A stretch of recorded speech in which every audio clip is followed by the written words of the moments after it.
तर भीमाशंकर खोऱ्यातल्या कोंढवळ धबधबा आता ओसंडून वाहू लागलाय। हिरवाईने नटलेले डोंगर, दाट धुकं, ऊन, सावली यांचा विलोभनीय नजारा या परिसरात सध्या बघायला मिळतोय। याचा आढावा घेतलाय आमचे प्रतिनिधी हेमंत चापुडे यांनी।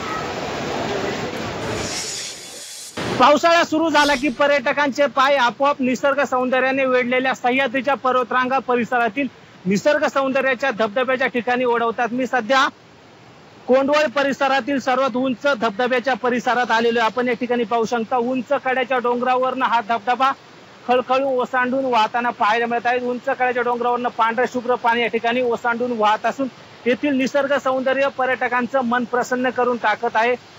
या परिसरातील निसर्ग सौंदर्य बहरलेलं आहे, हिरवागार निसर्ग बहरलेला आहे, दाट धुकं दाटून येत आहे, तर ऊन सावली आणि पाऊस असा खेळ या ठिकाणी या परिसरात पाहायला मिळत आहे। ज्योतिर्लिंग भीमाशंकर पासून अवघं 3 किलोमीटर अंतरावरती हा धबधबा आहे आणि जर तुम्ही या धबधब्यातील येथील निसर्ग सौंदर्याचा पर्यटनाचा आनंद घेऊ इच्छित असाल तर सुरक्षित पर्यटन करून या ठिकाणी या धबधब्याच्या परिसरात हे निसर्ग सौंदर्य पाहण्यासाठी येऊ शकता।